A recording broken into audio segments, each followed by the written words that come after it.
you. Ja? Ja, ich bin hier gerade, wir sind gerade zweit hier, deswegen. Okay, so. I'm very, very stressed. Stressed? Very stressed. So, how can I help you? I don't know if I can help you, but we can do the best. And my English is not as good as it could be, but I try my best. So my situation is life-threatening. I'm down to I either live or I die in Germany. It's very, very bad. I came here in 2016, yes? Yes? Under false pretenses. I was told to come here for job this, job that, and I worked in Munich, which I know is Bavaria and it's not here. Okay. So I worked for Sky Deutschland. They didn't pay me. Sky Deutschland. They didn't pay my AOK. They didn't do the finance code correctly, the Finanzamt. I got a Munich lawyer who basically went to get my money back. And at that point, I had no real idea of what went on in Germany, right? I said, I want to go to the Arbeitsgericht with you. No, that's against the law in Germany. I go. He took a backhander from Sky Deutschland. I never ever got my money. 2 years later. So I then joined SAP. Now I have 2 passports, Canadian and UK. So I'm allowed to work in Europe, yes? Okay. So my boss was from London and he was continually making racist comments about Canada, this, that. It became violent, pushing drugs, alcohol. It got so bad, I then went to Waldorf and explained the situation. I mean, he was basically calling me a terrorist. It was ridiculous. Not just to me, but to quite a few people. I had videos, I had the pictures. Let's say you have your cabinet there. He had a cabinet full of alcohol there, and when he rings the bell, if you don't drink or take cocaine or something like that, you're fired. Okay. I showed all of this to Waldorf, and they said, you need to go on Krankengeld. I said, but I'm not sick. I'm getting sick because of what they're doing, and because we live in a global market, he was sending emails to Canada, Poland, and everything, making it look like I don't know what I'm doing. I've worked at Bank of America, Royal Bank of Canada, 17 years. This man is an alcoholic and a psycho. Okay. So basically they said go on Krankengeld. I then started to get messages from their working council saying if you tell anyone what's happening at SAP, we will no longer be able to protect you. That's not... SAP? Working council said that. That's not a good thing to say. Mm-hmm. So I collapsed in my hospital, in my hotel room. I got taken to the hospital. Someone stole my clothes, and I said, I've had enough. Really, I had enough from Munich. So I went to Hanover, and I got a lawyer to take on SAP. 1 week before the Arbeitsgericht in Munich, I got attacked. I got all my evidence stolen. I got hospitalized, and I couldn't attend the court case in Munich. I was hospitalized in Düsseldorf. My lawyer, Daniel Lauterbach, then said, oh, because you've moved city, I'm no longer your lawyer and completely disengaged. I said, how am I supposed to go to court? That's your problem. Deleted all of the work, so I now have a lawyer in Munich and Hanover with critically confidential information. I then went to Düsseldorf and Cologne to try and get help.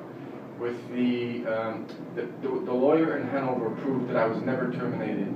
From Sky and SAP, I've never had a termination notice. SAP didn't pay my wages, they didn't pay the AOK, they screwed up the Finanzamt, and these are not small companies, right? These are huge companies that should be getting... But you have a... What is contract. It? Contract. But it doesn't matter. It doesn't matter. They would just lie after not pay me. What are you going to do? So I can't physically go down and make AOK, SAP, and Sky give me the money. Well, I can't twist someone's arm. They're like, what are you going to do? Do something. So then it was like, go to the police. Not our problem. Get a lawyer. Get a lawyer. Get a lawyer. Get a lawyer. So when I arrived in Germany, I came with very little money because I had a very bad accident where the Toronto Transit broke my ankle, and I took on a big company by myself, and in North America, it costs a lot of money to get a lawyer, right? So I came here with very little, but my resume, I've worked for Formula One, Lloyd's, Bank of America. I'm not stupid, but I expected them to at least do the right thing, and I don't know the language. So my situation got worse and worse and worse, and then some of my USBs, which had a lot of my evidence on there, were getting stolen. So I was receiving attack after attack after attack, and I was going to the Arbeitsagentur, where they help you get a job. Yes. Arbeitsagentur. Yeah. For Arbeitsagentur, genau, and also the job center. Both Cologne and Cologne and Düsseldorf said, you don't speak German, get out the building. So the reason I ended up in Trier was, I thought, okay, it's a smaller city. I met someone in Aachen who pretended to be my friend and stole some more of the information. So I ended up in Trier, and I ended up at Franz Jorgstraße. And the guy that stays there is a social worker, and I'm like, okay, you gotta help me here. I'm dying on my feet. So I've not been to one bar, one club. All I've had is a fight since I've come to Germany, a complete fight. So what happened is he's like, okay, you can stay here. His girlfriend took a huge dislike to me, but at least it's a mailing address, right? So I went to the Arbeitsgericht. I explained what happened in Munich. She said, well, that's not true in Germany. You can go to the Arbeitsgericht. There's nothing stopping you. That's a lie. Then she looked at all my legal documents from Munich. This is a lie, this is a lie, this is a lie. Then from Hanover, the lawyer in Hanover said, I will be your lawyer if you make German friends and you stay in Hanover. Those are weird things to say, right? So I told the Arbeitsgericht that. She said, under no legal German jurisdiction do you have to make friends or stay in Hanover. So I said, look, this is my situation. So I had a lawyer against AOK because the 1 week before I go to SAP, AOK stopped my Krankengeld. They froze my payments from SAP. I had all my bank cards stolen. Commerzbank froze all my credit cards, my bank cards. I had access to no money. 1 week before the court case. All done within 24 hours. So there's no coincidence, right?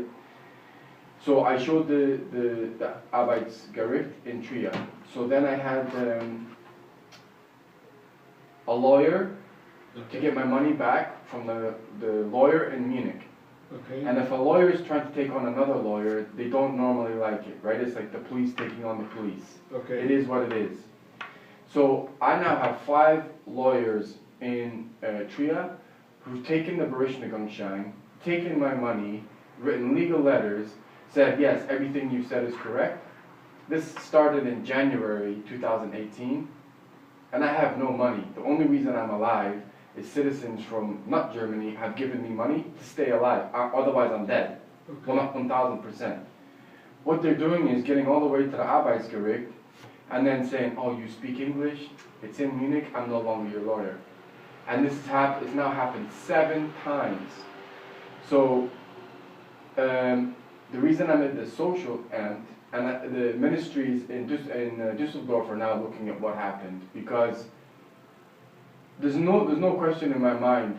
It wasn't like someone put a gun to me, but I got cut off everywhere. Money, hospitals, healthcare. And I could have easily just died outside. The reason I'm in the social one, and this is the weird part, my treatment in the job center and the Arbeitsgericht for Arbeit was nothing short of violent. Violent. I went in there because I was a member of the IGM trade union in Trier. The staff there looked at all my legal documents and said, you've been treated like an animal. The chef of the IGM came back, and he was connected to Munich and became very violent, but said, go to the Arbeitsagentur. So they're like, wow, you've worked at all these places, we can get you a job in Luxembourg, in France, and anywhere, man. Not many people have a resume or Lebenslauf like yours. I said, okay. I sent them all the Lebenslauf. Okay. No reply. Then when you go to the biz, where you can apply for jobs, the lady there, the Frau, was going around pretending she couldn't speak English and telling people not to help me. And I'm like, what's going on here? Really, what's going on? So I went to the manager, Mr. Bock, and I said, I've given your staff my resume for quite a few weeks now, and several of your staff, and a lady there called Charlotte Wortman said, we've been told not to look for a job for you. And I said, well, is that not the whole purpose of this whole building? Yes. I said, so are you telling me you've been specifically told not to look for a job for me? Yes. And they said, also your email was blocked. And I'm like, why would you block my email? She's like, I'm not allowed to disclose that information. And I'm like, so is all of this coming from Munich? And she said, I can't tell you. So then I said, I'm entitled to benefit, right? Job allowance benefit, to at least stay alive. So they sent me to the job center, and this is where it gets even worse. I get to the job center and they're mocking and laughing at me, people that I've never met before. Wait a second, so I wait 2 hours, I'm the very last person, and I get taken in to see a Miss Weber. And security escorts me in there. I'm like, why do you need security? I just got my documents, what's the problem? So I get in there and there's a translator. I said, okay. So she said, oh, you've applied for a job seeking allowance many times. I said, no, I haven't. No, I can see you have. I said, no, I haven't. She said, you applied in Munich? I said, yes, that was in between Sky and SAP. That's the only time. I said, all the other times, even when I went into the building, they refused to speak to me because I can't speak German. And there's tons of refugees here who you need to speak English to. She said, I said, I have my contracts in my bag. No, it's my decision that you will get no money from Germany. And I'm like, hold on a second. I said, by EU and UN law, I've worked here 1 year. Even if I haven't worked here 1 year, you're entitled to an emergency fund.